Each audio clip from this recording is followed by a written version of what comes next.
Bienvenidos todos nuevamente a su podcast Experiencia Infinita. Ya estamos aquí. El día de hoy los invito a que me acompañen a explorar la posibilidad de que exista un mapa personal que nos ayude a navegar más fácilmente esta vida. Hoy desde España platica con nosotros alguien que lleva más de 40 años descifrando el lenguaje secreto que esconde en nuestras manos. Con 8 libros publicados, licenciado en Sociología, doctor en Filosofía y el más grande innovador en el arte de la quiromancia, está con nosotros para alumbrar el camino y remover uno que otro mito, Francisco Rodríguez. ¿Qué tal? ¿Cómo estamos, don Francisco? Buenas. Cuénteme un poco de usted y cómo fue que se involucró con la quiromancia. Yo vine a Barcelona a hacer un doctorado en filosofía. Me becó la Universidad de México, pero nunca me pagó el doctorado de la Universidad, me dejó colgado. Entonces, bueno, es un clásico, no soy el único. Entonces me puse a leer la mano en la calle para poder pagar el doctorado. Lo que yo nunca me imaginé fue que llegara hasta donde he llegado, o sea, jamás ni me lo imaginé. Yo leía la mano en México, en la universidad, y de hecho era muy divertido, me gustaba mucho, siempre me ha gustado mucho todo lo mágico. Claro, al hacer filosofía me fue perfecto todo esto, ¿no? Entonces me empecé a dar cuenta que todos los libros que había de quiromancia estaban o equivocados o desfasados. Tiene una razón, en la época de Franco estaban prohibidos los libros esotéricos, por lo tanto no había un feedback actual. Tampoco había libros ni de tarot, ni de astrología, había muy poco, había cosas en inglés, no muchas. Había cosas, pero no había el auge que se ha dado en los últimos 20 años, ¿sí?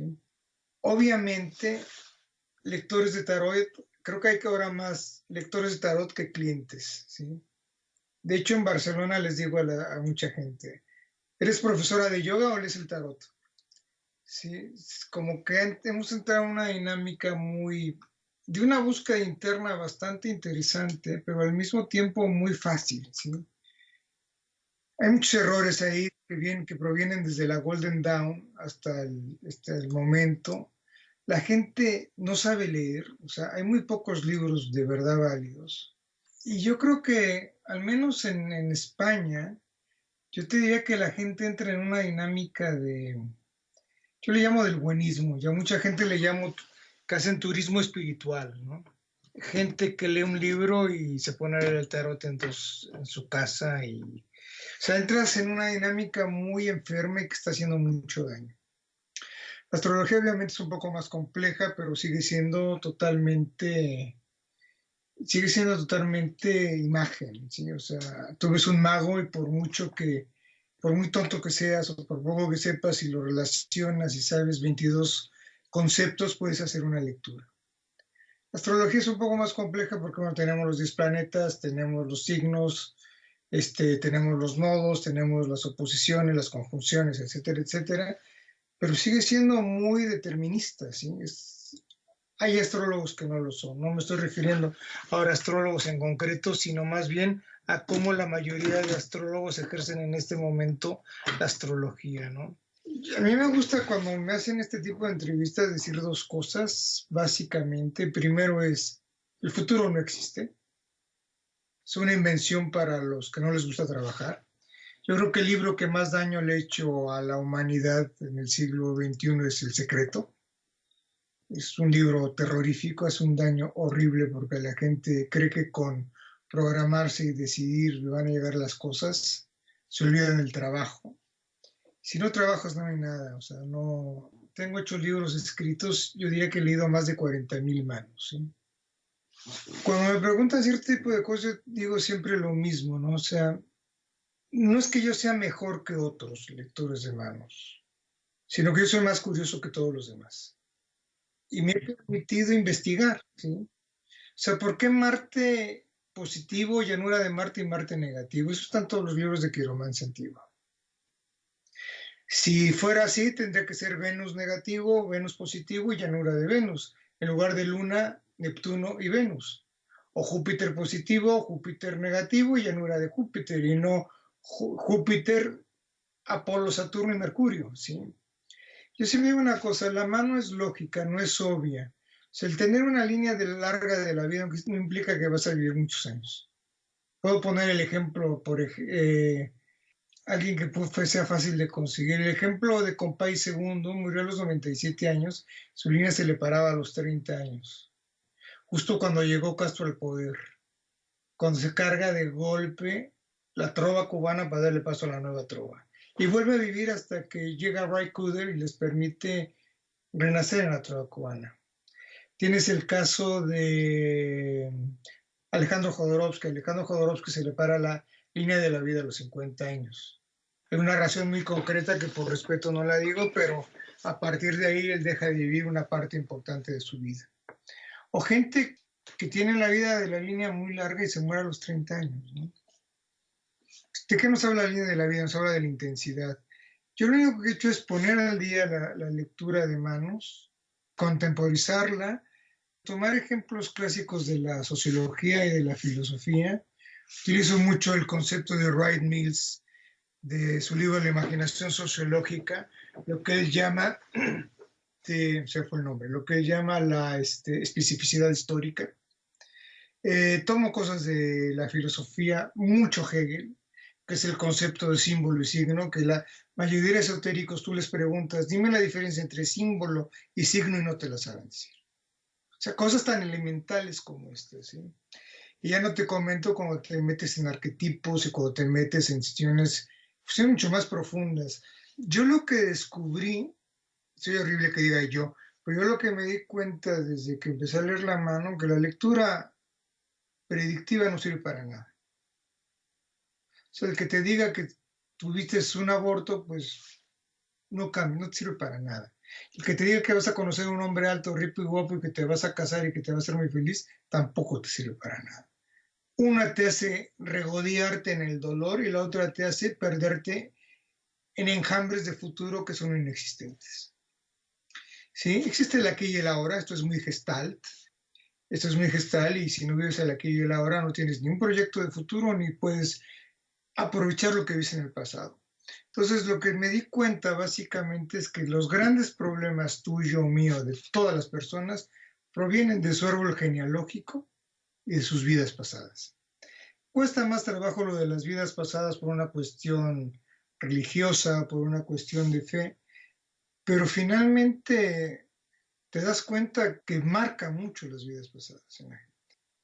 Claro, ahora voy a decir una obviedad, pero si tu padre es panadero y te obliga a ser panadero, ya te jodió la vida. Tu abuelo fue abogado, tu padre fue abogado, tu hermano mayor es abogado, tú tienes que ser abogado, ya te fastidian la vida, ¿sí?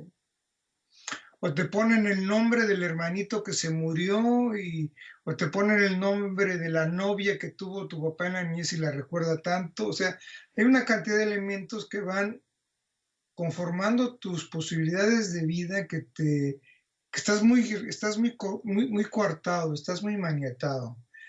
Y bueno, de eso se trata la lectura de Manos, de desatar esos nudos energéticos que te impiden vivir, de allanar la vida de una manera concreta a lo que tú eres y no a las expectativas que tiene tu familia, tus amigos y la sociedad de ti. Porque finalmente te estás dando cuenta que estás queriendo complacer a todo lo que te rodea.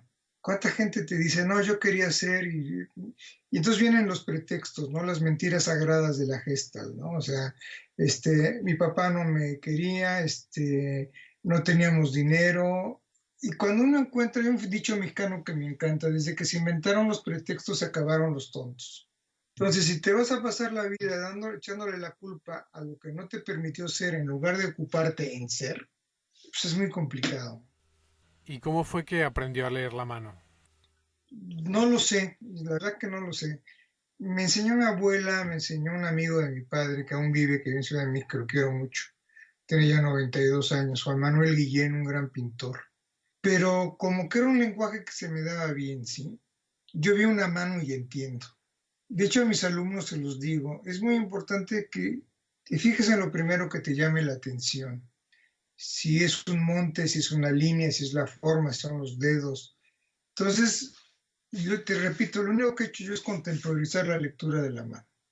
He agregado Urano y Plutón en la mano, que no existen en los libros, que ya veo que mucha gente los empieza a mencionar en artículos. Otra cosa que he hecho es matar muchos mitos, o sea, no se ve los años que vas a vivir, no se ve si eres inteligente o tonto, no se ve si te vas a casar, no se ve cuántos hijos vas a tener, no se ve cuándo te vas a morir, etcétera, etcétera, ¿sí?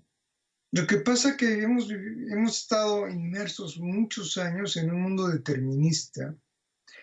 Yo no sé cómo sea en Estados Unidos y por lo poco que conozco que pasa en México, esta historia, tú vas a un lector de manos, a un astrólogo o a un tarotista para preguntarle si te va a ir mejor en el trabajo, si vas a conocer a tu novia, si vas a hacer un viaje, si te conviene cambiarte de casa. O sea, tú vas a buscar respuestas a algo que en esencia no te sirve. Entonces recomienda que cuando nos acerquemos a la quiromancia sea con unas preguntas más trascendentales.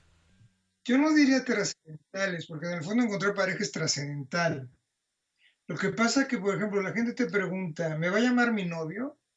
En lugar de preguntarte, ¿qué he hecho yo para que mi novio no me llame? Por ejemplo, lo acabo de escribir hace poco, ¿sí? Yo creo que la peor droga de este mundo es el amor.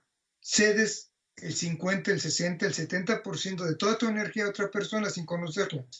Simplemente porque te movió las hormonas o porque tiene unos ojos muy bonitos o porque tiene mucho dinero o porque te encanta la casa o porque el círculo en el que se mueve a ti te interesa, etcétera. Y entonces toda tu energía la depositas en otra persona esperando que te corresponda. Me parece una postura poco... Yo le digo a todas mis clientes, recuerda, ningún hombre hace un favor queriéndote. Y si tú no te quieres, no va a haber nadie que te quiera. Entonces, como yo no me quiero, quiero que me quieran. Vas a perder. Por eso, si son estadísticas en Estados Unidos hace unos años, salió que de cada 10 matrimonios, a los 10 años solo quedan 2 casados. O sea, una cosa que tiene un 80% de error es que está mal. Siento que en ese tipo de situaciones la gente está buscando complementarse con otra persona, esas cualidades de las que carecen en vez de responsabilizarse de ellos mismos, trabajar en eso que les falta y entonces sí buscar una pareja con la que puedan compartir su felicidad y no estar buscando la felicidad en otra persona.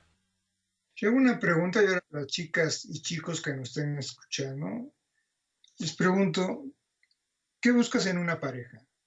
Lo clásico, que me mantenga, que sea rica, que tenga trabajo, que me haga reír, etcétera. O sea, todos los arquetipos que tenemos, que sea buena gente, que me quiera, que me respete, etcétera.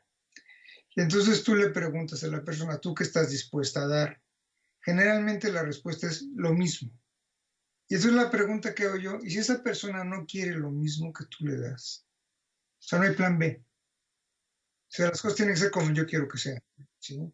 Lo mismo pasa en el trabajo, ¿eh? Lo mismo pasa cuando sales a la calle, quieres que el autobús pase, que no haya tráfico. O sea, siempre estamos proyectando expectativas de lo que esperamos de la vida sin tomar en cuenta lo que realmente nos rodea. Claro, y es parte también de la cultura que se ha formado del quick fix, de dame una pastilla y que me arregle la vida. Exacto. Sobre todo la inmediatez, ¿no? Hay muchos ejemplos. Yo me acuerdo que haber leído estas librerías del centro del DF que decía, aprende inglés en 2 semanas.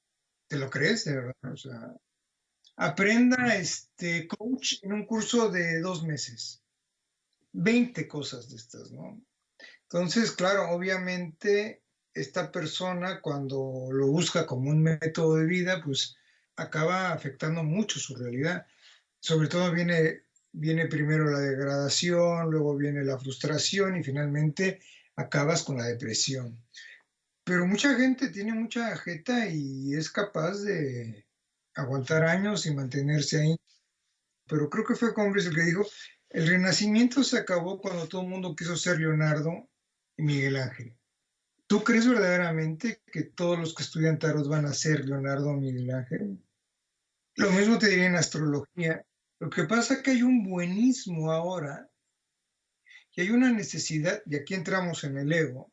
Yo ahora te digo a ti, no sé, te digo, estás divorciado. Ostras, me vio que estoy divorciado. Eso es lo único que le sirve a mi ego, no te sirve para nada, eso ya pasó, no tiene ningún sentido.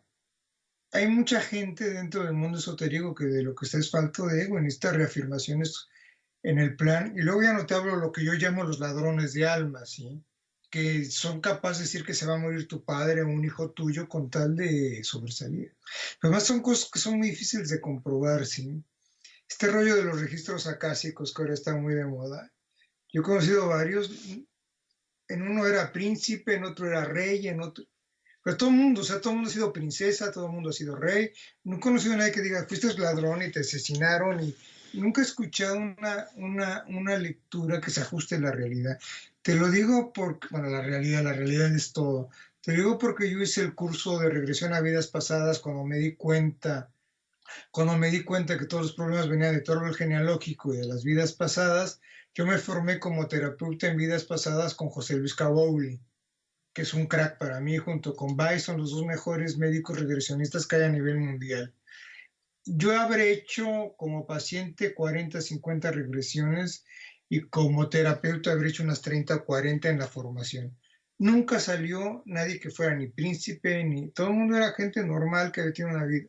Además que el alma se recuerda de los nudos, no se recuerda de las cosas buenas. Entonces, estamos en ese rollo del buenismo, de tú fuiste, tú vas a ser, y lo que están creando son falsas expectativas y creando a gente muy frustrada. Lo que yo considero muy importante es primero saber cuál es la meta, hacia dónde vamos, porque si tenemos vidas pasadas, primero no sabemos cuántas han sido, y si consideramos que la meta es ser entidades unificadas, completas, entonces tenemos que experimentar millares de millones de cosas que no se pueden dar en 2 o 3 vidas, ¿no? Se tienen que dar en cientos de vidas para poder experimentar todo lo que necesitamos y poderlo complementar en nuestra alma o en lo que estamos haciendo, ¿no? Mira, es una pregunta muy compleja la que me haces porque aquí intervienen mucho cuestiones de fe, e intervienen mucho cuestiones sociales, cuestiones religiosas incluso, ¿sí? Pero si te respondo desde la Cábala o desde el judaísmo, nosotros hemos venido, bueno, de entrada tenemos cuerpo y alma, y la sociedad en la que vivimos nos ha hecho creer que tener mejor coche es que eres más importante. Y si eres una mejor zona que en otra, eres una persona de éxito, ¿sí? De entrada ya te están desvalorizando el 50% de tu vida. Y si aparte quieres casarte, pues ya te queda un 10% de lo que eres tú realmente. Entonces, la parte afectiva, ¿qué es lo que hace? Te descompensa tu parte emocional y te aleja de tu parte espiritual, porque estás buscando una parte totalmente física. Entonces, pues el judaísmo, nosotros venimos aquí a rectificar. En hebreo se dice tikkun. Tú vienes a rectificar algo que no has hecho bien en otras vidas o que has pecado. Este es muy largo, ¿no? Desde la transgresión de Adán y Eva, que todas las almas estaban dentro del cuerpo del Adán Catmón, hay algo que rectificar. Dentro del judaísmo también se habla que una vida no es un cuerpo, son 5 o 6 cuerpos los que hacen una vida.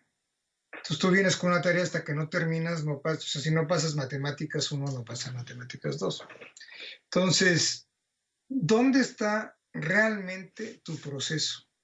Pues tu proceso puede estar en algo tan absurdo como sea equilibrar la energía con tu parte masculina de tu árbol genealógico. O tu rectificación puede estar en que en otra vida hiciste mal a mucha gente y en esta vienes a compensar esto.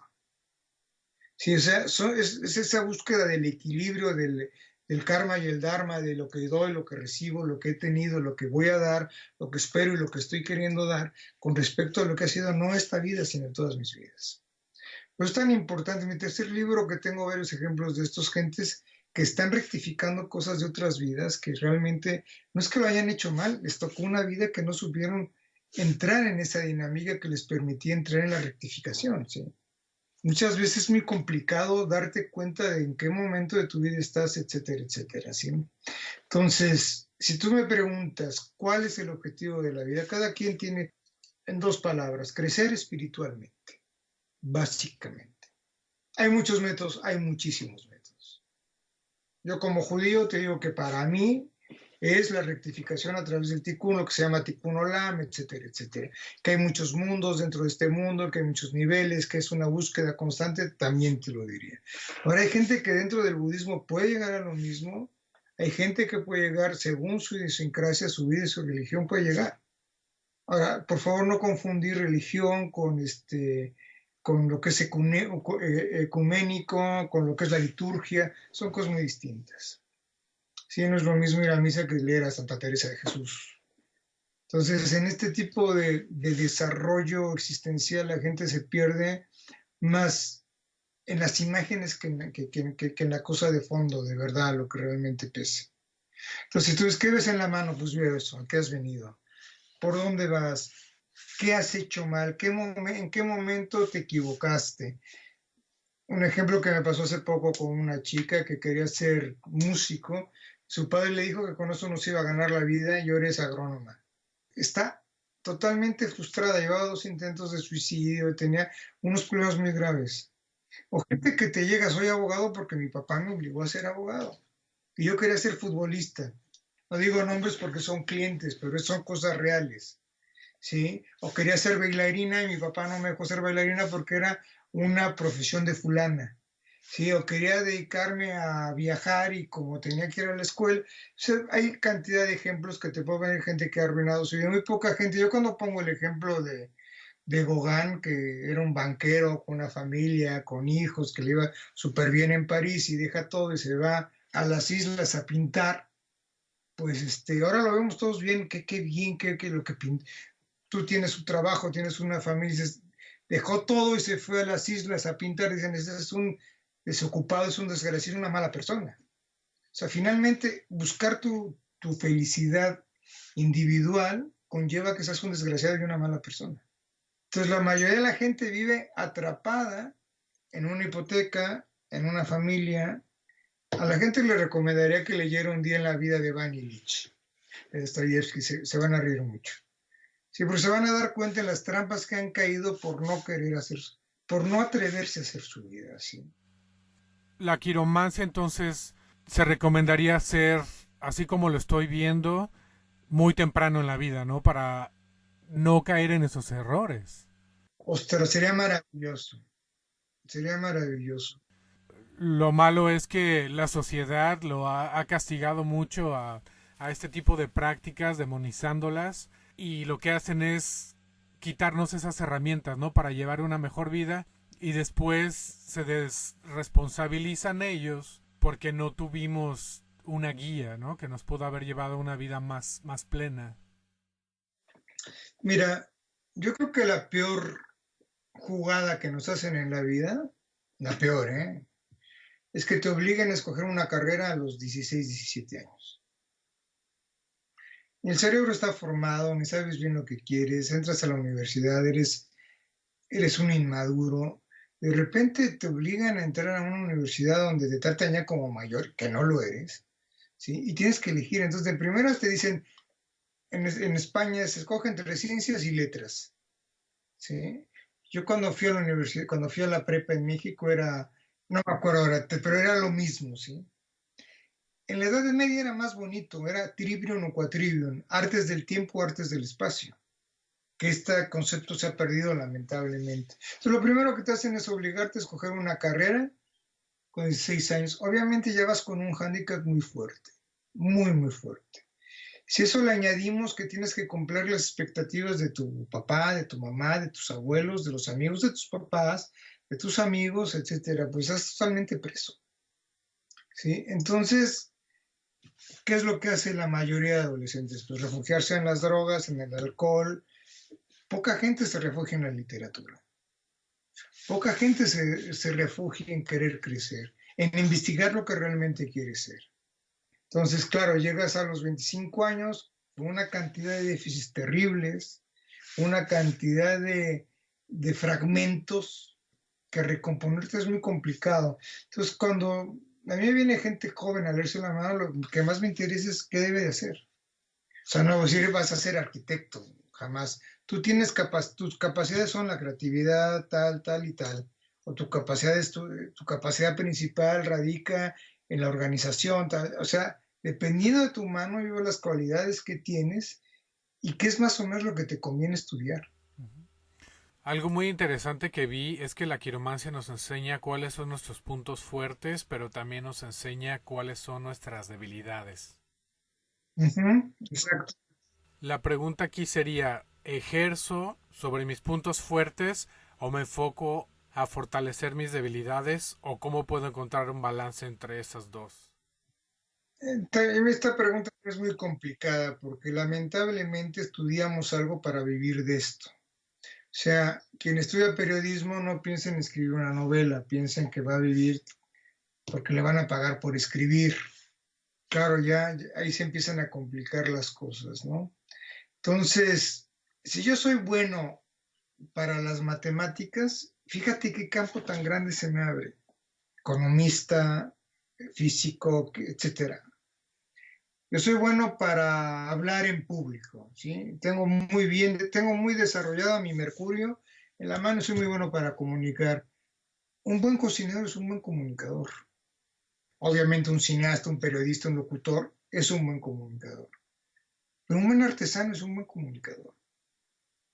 Entonces es donde a mí me gusta entrar, ir afinando de tal manera que podamos ver tanto el cliente como yo dónde conviene ubicar con exactitud esa facilidad que tienes. Hace muchos años me llegó una chica, hace 20 años, que es lo que pasa que le he seguido viendo. Una chica que leía la mano muy distinto, todavía no había llegado a los conceptos que tengo ahora. Esta chica tenía mucha habilidad manual y yo le dije que hubiera sido una buena escultora. Y me vino a ver otra vez, me dijo, tienes razón, a mí se me dan muy bien las cosas manuales, pero ni tengo dinero, mi familia, tal, tal, tal, tal. Y decidimos los dos, o sea, decidió ella, yo simplemente la acompañé, que estudiara para protésico dental. Pues ahora tiene uno de los talleres más importantes en Barcelona de prótesis dentales. Y ahora sí se puede dedicar a la escultura, ¿sí? O sea, siempre hay que buscar ese hueco. Yo me acuerdo de una chica también, bailarina, había sido buena bailarina, había estado en un cuerpo importante de baile, y la despidieron por vieja, con 29 años. Estaba desesperada por ese mundo de la música, desde los 9 años bailaba, ensayaba 8 horas al día, estaba totalmente mal. Y lo mismo, me vino a la consulta, empezamos a ver cuáles eran las opciones. Y la opción que tenía en ese momento, no recuerdo exactamente por qué, pero decidimos que lo más cercano a que le pudiera equilibrar su vida es que estudiara para afinadora de pianos. Tenía muy buen oído. Pues eres una de las afinadoras de pianos oficial de las escuelas de baile de Barcelona. Te puedo contar muchos ejemplos de esto, sí, pero fíjate, de bailarina afinadora de piano o de escultora a protésica dental. Hablo cuando las circunstancias hay que amoldarse. Hay gente que le dice, tú tienes facilidad para ser arquitecto, es arquitecto y le va bien. Sí, es muy fácil. El problema es cuando tienes que encontrar eso que no es ni chicha ni limonada, que no es ni muy alto ni muy bajo, y que tienes que encajar esas posibilidades en la gente que tiene esa opción.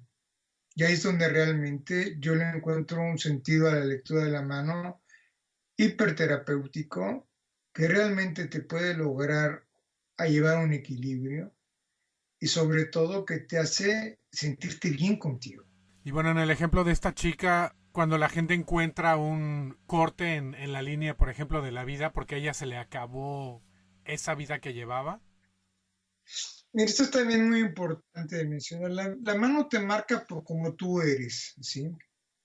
Yo pongo un ejemplo cuando doy conferencias. Si yo ahora llego a mi casa y me encuentro a mi mujer con un chico en la cama, ¿qué línea se me rompe? Todo el mundo dice, el corazón. No, porque igual yo odio a mi mujer, lo que quiero es ya irme de ella. Igual, sí. O igual yo tengo un negocio con ella y ella me mantiene, pues no se me va a romper la línea del corazón, se va a romper la línea de la vida. Igual los dos trabajamos, tenemos un negocio y se me va a romper la línea de la cabeza. O sea, depende cómo soy yo, cómo va a marcar la mano, ¿sí? Una cosa que a mí me sorprende mucho, la mano se marca por impulso cerebral nervioso. Si tú pierdes una mano, en el muñón se te vuelven a marcar las líneas principales. Si, y esto ya se vio aquí en España, si pierdes una mano y te ponen la mano de un cadáver, cuando la mano ha sido aceptada por el cerebro, cambian las líneas del cadáver a tus líneas. De hecho, la única arte esotérica que su base está comprobada científicamente es la quiromancia, la única. Ni la astrología, ni el tarot, ni la runa, ni los posts de café, la única es la quiromancia. Entonces, si se marca la mano por impulso cerebral nervioso, el cerebro, según Pibram, Carl Pibram, reconstruye la realidad matemáticamente y es un holograma, pues encontramos con que como somos nosotros es nuestra mano. O sea, si con una gota de sangre pueden ver si tienes diabetes, si tienes tal genoma humano, etcétera, etcétera, etcétera, pues la mano tiene más terminaciones nerviosas que toda la espalda, la mano no se tatúa porque tiene una capa de dermis, se va renovando constantemente, etcétera. O sea, algo hay ahí porque ha sobrevivido 6,000 años y sigue bien. Entonces, cuando tú tienes una mano enfrente, estás viendo su radiografía de lo que es. Entonces se lee toda la mano. Montes, líneas, dedos, uñas, color, temperatura, textura. Se lee todo. Entonces se lee la mano izquierda y la mano derecha. Nunca se lee una sola mano. ¿Cuál es la diferencia entre la mano izquierda y la mano derecha? Como tenemos dos lóbulos en el cerebro, la mano, hablo para diestros, ¿sí? La mano derecha, me te lo pongo con un ejemplo. La mano izquierda es como una biblioteca. Tu mano izquierda ves con cuál libros has nacido. Tú has sido con 10 libros. En la mano derecha se ve qué libros has leído con los que has nacido. O sea, si tú quieres leer El Quijote de la Mancha y no lo traes en tu mano izquierda, no lo vas a leer nunca. La gente me dice, es muy determinista. No, eso es la realidad. Es como el que nace para correr la maratón y lo obligan a correr 100 metros, no va a poder. Tú ves una orquesta, todo el mundo está en la orquesta tocándote la novena sinfonía de Beethoven, dime qué tiene que ver el que está cantando con el que está tocando los timbales. Y están en lo mismo, ¿eh? La misma medalla que va a recibir el de los 100 metros es idéntica a la del maratón, pero su manera de ejercer su oficio, su destreza, su capacidad es totalmente distinta. Que es uno de los grandes problemas que nos atañe actualmente en este mundo. ¿Sí? Gente que quiere ser, a mí me pasa en Barcelona, los niños ya no te dicen que quieren ser futbolistas, te dicen que quieren ser Leo Messi. Igual en México o en Estados Unidos yo quiero ser Canelo Álvarez, ¿no? O sea, porque es famoso, porque es rico, porque gana mucho dinero, porque sale en la tele, etcétera, etcétera. Claro. Entonces la mano izquierda guarda la memoria con lo que venimos. Tus cualidades, o sea, tus cualidades tal cual, o sea, yo puedo nacer con 3 cualidades, yo puedo ser muy bueno, te pongo algo real, que son muy comunes, para decorador, para músico y para arquitecto. Tiene mucha correspondencia porque tiene que ver con el mundo del espacio y con la armonía. Y en la mano derecha vas a ver si eres músico, arquitecto o decorador. Ok, cuando entramos entonces en el campo de lo que es la memoria, si el cerebro está grabando las líneas, alguien que tenga el cerebro afectado, ¿será que la memoria esté en las células y no precisamente en el cerebro? Eso lo estudió Pibram, él dice que la memoria no está en el cerebro, está en todo el cuerpo. Y esto tiene que ver también con vidas pasadas, ¿sí? Si yo en otra vida me mataron, me guillotinearon, que son ejemplos que he vivido, y siento una desconexión entre mi cabeza y el cuerpo, pues obviamente no es del cerebro, es una cuestión de memorias de vidas pasadas, está en todo el cuerpo. También te marca en la mano, porque quien lo siente y lo padece es el cerebro. Y ahora las líneas, escuché que van cambiando, ¿correcto? Sí, Y si se lee entonces la mano y también los dedos, ¿será posible que las huellas digitales también cambien? no, aquí entramos en otro concepto. Hay tres maneras de leer, hay tres métodos para leer la mano. Uno es la dermatoglífica, perdón, empiezo al revés. Uno es la quirognomia, que es la mano por su forma, la quiromancia, que son montes y líneas, y la dermatoglífica, que son las huellas digitales. Las huellas digitales no cambian, o sea, lo que es la esencia del surco, o sea, el mapa epidérmico de la mano, no cambia. De hecho, sigue siendo el método de identificación más fiable que sigue habiendo en el mundo, que es la huella digital. Yo no estudio la dermatoglífica, no la estudio porque los ejemplos que puedo tener yo de huellas digitales generalmente es con gentes que han tenido problemas con la justicia. Llámense asesinos, llámense delincuentes, llámense, etcétera, etcétera. Es algo que hay que tener en cuenta, ¿sí? Yo cuando te digo algo, por ejemplo, tienes facilidad para la música, es porque lo veo en 3 o 4 partes de tu mano, lo tengo comprobado y lo he visto en muchos músicos reales, ¿sí? Y te lo puedo demostrar. Entonces, las huellas digitales no cambian, pero hubo un estudio en Estados Unidos con excombatientes de Vietnam que no entraban en ningún lado. O sea, eran gentes un poco atípicas, ¿no? Y los lograron ubicar a través de sus huellas digitales. Sí, eso sí, bueno, hay un estudio de esto y se ha escrito sobre esto. Ahora, te repito, gente conflictiva, ¿sí? Gente con problemas que no los pudieron ubicar en ningún sitio y acabaron, por último recurso, con sus manos darse cuenta de dónde los podían ubicar. Entonces, pasa lo mismo ahora con una cosa muy sencilla, ¿sí? ¿Cuántos hijos voy a tener? Gran pregunta dentro de la quiromancia. Entonces, la realidad es que no se ve los hijos que vas a tener. Si yo me caso con una señora que tiene 3 hijos y yo los acepto como míos, me van a marcar como míos, aunque yo no los haya engendrado. Pero lo más heavy de todo esto, lo más impactante de todo esto, es que si una persona tiene un perro y lo acepta como su hijo, le va a marcar como un hijo un perro. Hace poco leí una frase aquí en España que me dejó muy, muy pensativo. Que hemos pasar de meter a nuestros padres en geriátricos a adoptar perros. Y es así.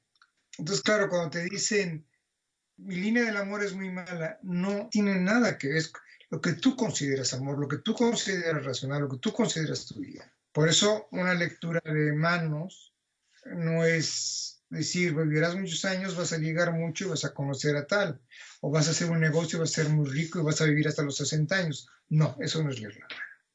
Que es como la leen en México, porque me han llevado ahí, un día fui a Coyoacán, estaba un señor, bueno, realmente dijeron, a que no te atreves a sentarte, me sentí, bueno, sí, o sea que fue así como muy divertido porque, no sé, me dijo que me iba a morir a los 82 años y que iba a tener mucho éxito en los negocios.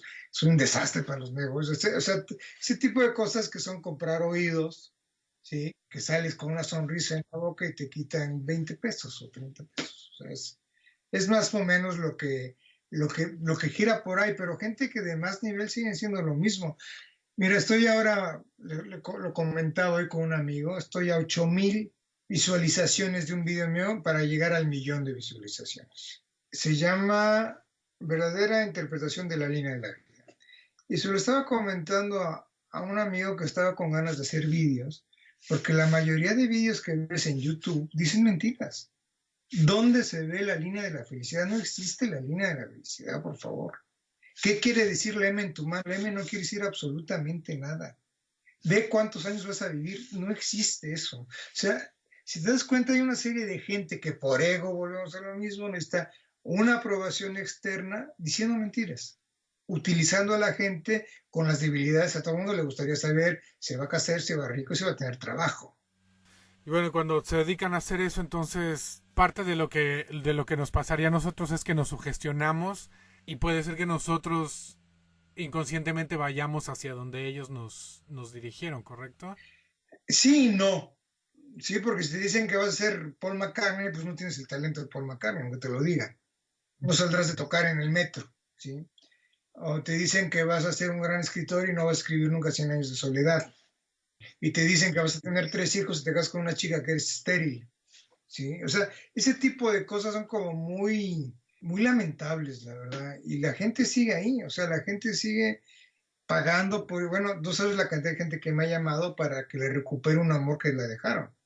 Si me verías una amarre, digo, tía, pero ¿de qué vas? O sea, qué falta de respeto. Claro, puede ser también parte de no estar bien informado acerca de un tema. Pero bueno, a ver, platíqueme de esa frase que dice que las manos son la cuarta dimensión. Sí, hacía mucho que no hablaba de eso. Si tú pones tu mano enfrente y ves la línea de la vida, ¿sí? Esto es el cero y esto es el fin. Por lo tanto, es el tiempo, la cuarta dimensión. Aquí empieza y aquí termina. Es como cuando tú estás arriba de una montaña y ves un río, pues tú estás viendo y hay una cascada. Si tú ves una lancha venir, aquí vas a ver que este tipo o se rectifica o va a acabar cayéndose, ¿sí? En ese sentido me refería, que en la mano, bueno, la parte, además del cerebro, la parte izquierda, la parte mágica de nuestra vida, no hay tiempo. El tiempo es una invención, ¿sí? Es cruel el tiempo, es muy duro el tiempo. Y lo padecemos y estamos y no podemos salir de él. Por lo tanto, en la mano no hay principio ni fin, está todo aquí. Esa es la cuarta, cuando veo la cuarta dimensión me estoy refiriendo exactamente a eso, que no hay tiempo en la mano y puedes ver principio y fin con respecto a lo que tú eres y con respecto a tu tiempo y a tu realidad. Perfecto. Y bueno, ¿cómo concibe lo que es el karma? Porque tiene una frase que dice la sabiduría anula el karma. Bueno, no es mía, ¿eh? Esa frase no es mía, esa frase es zen, es zen o no, creo que es budista, perdón. La leí hace muchos años. Me gustó mucho. Yo creo que, y hablo más en el sentido de este tipo de gente que lleva un matrimonio horroroso y dice es mi cruz, ¿no? O gente que es mi karma, tengo que, no te justifiques, ¿sí? Lo que te hablaba, desde que se inventaron los pretextos se acabaron los tontos. O sea, el karma como proceso de aprendizaje está muy bien, pero el karma como proceso de justificación de mi estupidez me parece nefasto, ¿sí? Entonces, si a mí el hecho de que tengo que rectificar algo y eso me ayuda a crecer, bienvenido sea. Ahora, si eso ayuda para justificar mi mediocridad, cuidado, mucho cuidado. Y es cierto, el karma, hablo del karma porque es una palabra que entendemos todos, es algo que has dejado de ver. Si yo te presto 20 euros, pues me los tienes que pagar, ¿sí? Si es un préstamo, ya hemos acordado que uno de euros. Me lo puedes devolver en 10 veces o me puedes decir, oye, no tengo dinero, te doy un libro, etcétera, etcétera, etcétera. ¿Sí? Pero hay una ida y vuelta. Entonces, si te escondes, finalmente lo que vas a hacer es acarrear una energía negativa. ¿Sí? Y estoy hablando de algo muy fácil, pero esto en respecto a las relaciones, respecto a los padres, respecto a lo que es la vida ya dentro de un árbol genealógico, se puede complicar muchísimo. Cuando digo muchísimo, es francamente mucho. ¿Sí? Si te das cuenta, cantidad de alcohólicos, revisas un poco y en su familia el abuelo, el tío, hay relaciones muy, muy tóxicas ahí que te orillan a esto, ¿sí? Pero bueno, esto sería más psicogenealogía que quiromancia. ¿Y cómo ha avanzado la quiromancia desde que, por ejemplo, usted abrió el primer libro para empezar a estudiar? ¿Cómo ha evolucionado a través del tiempo? ¿Qué se hacía antes o qué no se hacía antes que ahora sí se hace o no se hace? Lamentablemente, lamentablemente hay muy pocos quirománticos en el mundo, muy pocos. O sea, y cuando digo muy pocos reconocidos, no llegamos a 20 en el mundo entero, ¿sí? Por azares del destino o porque he trabajado mucho, estoy considerado de los mejores del mundo a nivel, sobre todo por los libros, ¿no? Por lo que he innovado, en qué ha cambiado. El último libro potente que había de quiromancia lo escribió Bill Hutchinson en el año 54. Lo publicó en castellano EDAF, pero en inglés se publicó por primera vez en el año 50 y tanto, 51, por ahí. Claro, cuando hablamos de este libro, no existía el SIDA, no existía Internet, no existía, etcétera, etcétera, etcétera. ¿Sí? Y yo ahora te pongo un ejemplo muy fácil. Cuando hablaba del modelo de especificidad histórica de Brian Mills, cuando yo empecé a leer la mano, Barcelona era la vanguardia en todo, en moda, en editorial, en diseño, etcétera. Ahora no lo es en nada. Ya han pasado 30 años. Cuando yo salí de México en el año 82, México era un país potente, era un país tranquilo, podías caminar por las calles, ahora ya no puedes, es imposible. Hace 30 años esta charla hubiera sido imposible entre tú y yo. Yo me acuerdo cuando publiqué mi tesis en la UNAM, me titulé en la Facultad de Ciencias Políticas con una tesis sobre arte en sociología. Yo estaba buscando una imagen de una escultura de Rodin, ¿sí? De Rodin, el Perseo de Rodin, que es muy bonito. No la conseguí. ahora la conseguiría en menos de un minuto. Entonces, todos estos avances yo los he incorporado en la quiromancia. Desde cómo nos educan, desde cómo nos alimentan, desde cómo estamos organizando nuestra vida, etcétera, etcétera, ¿sí? Simplemente la he adecuado. Claro, en 1954, la gente se moría en el 54, sí, hablo en España ahora, ¿eh? La gente se moría a los 50, 60 años, ¿sí? Ahora se está muriendo la gente a los 87 años aquí. Acabo de leer una estadística que ha bajado el rango de vida en Estados Unidos por la heroína. Hay mucha muerte ahora por sobredosis. Eso no existía en el año 50. O sea, todo esto a nivel sociológico es lo que a mí me interesa de la lectura de mano, ¿sí? Cuando yo viví en España, las señoras de 45, 50 años lo que querían eran quedarse viudas.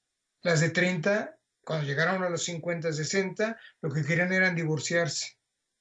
Actualmente las chicas de 20, 30 años lo que quieren es no casarse, ser independientes. Ya han pasado 30 años, ¿eh? Y te estoy hablando de algo que estamos viviendo aquí ahora. O sea, de quedarte viudo, no quererte casar, es un paso gigantesco y esto es simplemente como está avanzando el tiempo ahora.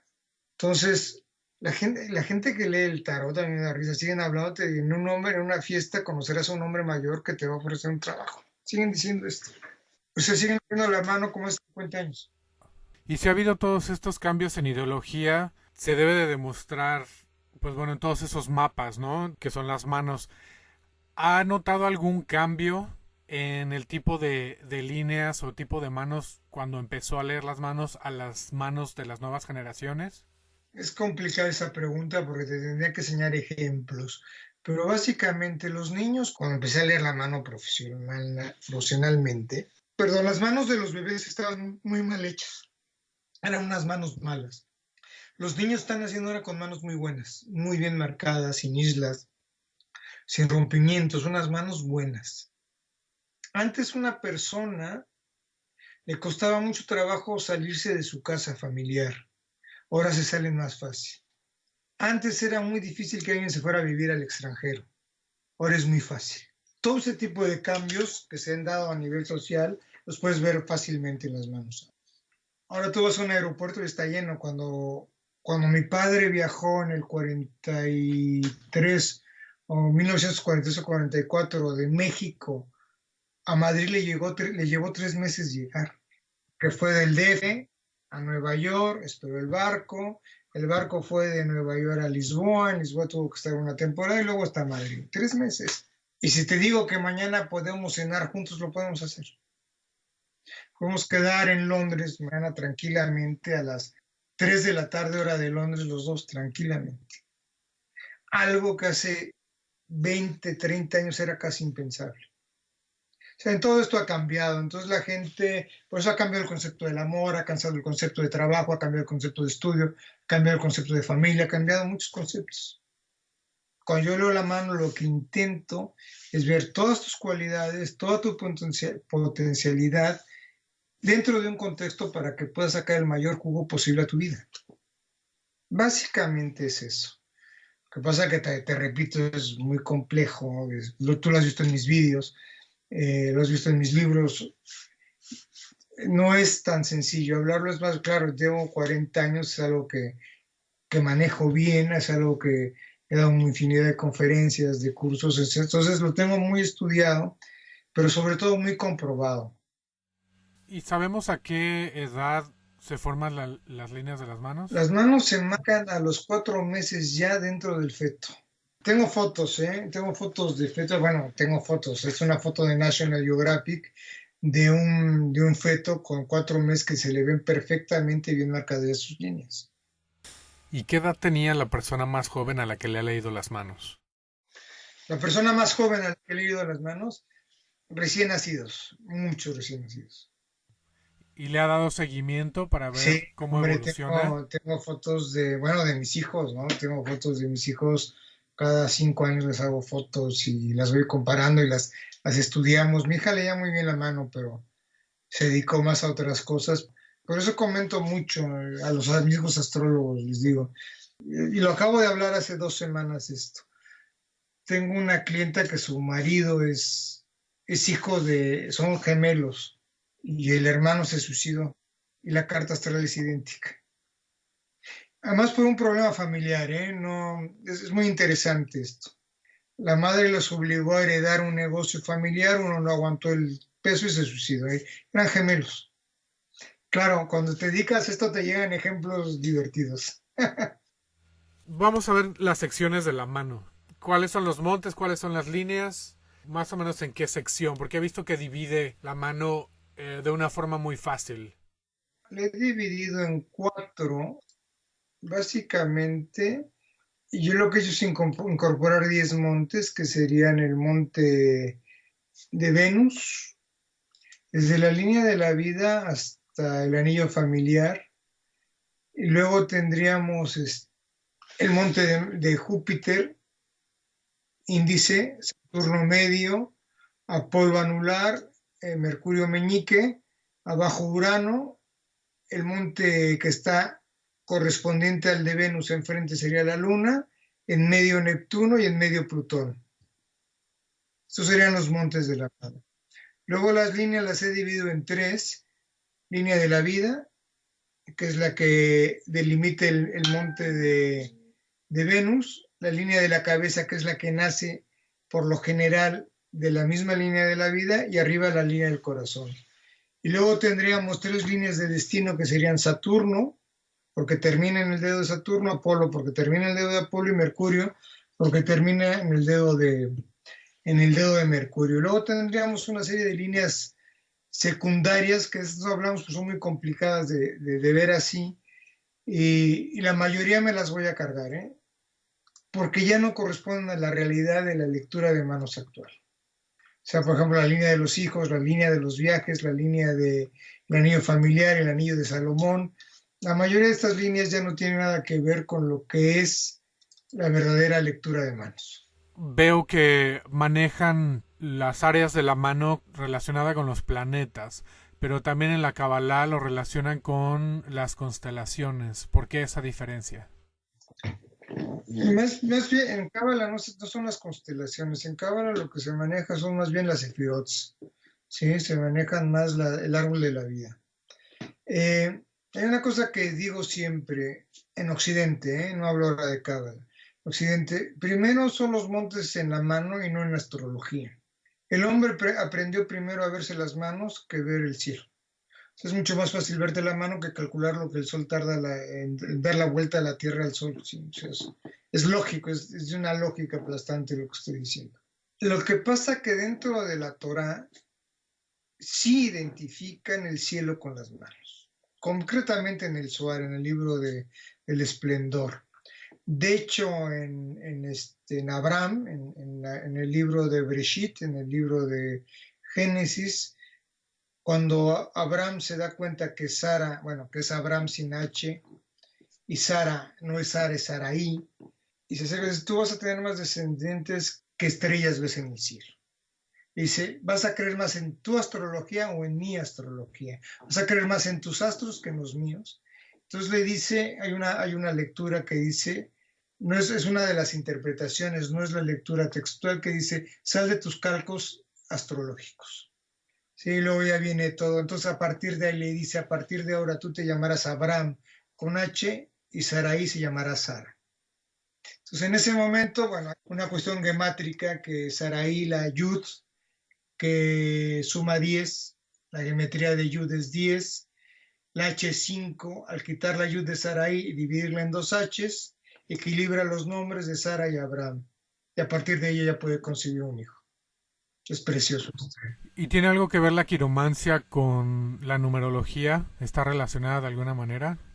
Para nada, absolutamente para nada. Lo que pasa es que en Cábala, esto es muy bonito también, mano en hebreo se dice yad, yud, hey, dalet, perdón, yud dalet, yud 10, dalet 4, suma 14. 14 son las falanges que tenemos en la mano. Y 14 y 14 suma 28, que es amistad, pero también es fuerza. Entonces, cuando tú das la mano, estás proyectando tu amistad con otra persona. Son números, pero no es numerología, ¿sí? No tiene nada que ver. De hecho, la quiromancia no tiene que ver con nada, aunque todo se puede. Yo di una conferencia hace poco en Buenos Aires sobre de planetas, de quiromancia, de naipes y de cábala. Y hablo de todas estas correspondencias que puede haber en la mano con la astrología y con el tarot, y la cábala, básicamente. Y bueno, en su experiencia, ¿qué culturas son las que se dedicaban a esto de la quiromancia? Pues las clásicas, la India, la hindú, la China, Occidente y los judíos, la lectura de manos judía, la lectura de manos cabalística hebrea. Hay un capítulo en el Zohar que habla solo de la lectura de manos. Uh-huh. Infinidad de citas en la Biblia. La más famosa es la de Job 17, Job 17, 16, 17. Dice, Dios grabó sellos en las manos de todos los hijos del hombre para que supieran en qué debiesen de ubicar sus destinos. ¿Y por qué entonces demonizan a esta práctica como una adivinación? Porque es un malentendido, o sea, en la cábala está prohibido adivinar, yo no adivino, interpreto, que es diferente. Cualquier persona que se dedica a la adivinación está faltando dentro del judaísmo está faltando a lo que es la Torah, no es kosher, o sea, es totalmente rasha la lectura de manos, vista como se cree por ahí, o sea, si voy a que me digan cuántos hijos voy a tener, pues es una lectura totalmente predictiva, por lo tanto está fuera de lo que está establecido. Completamente de acuerdo. ¿Quiere agregar algo más que sea importante que sepa la gente?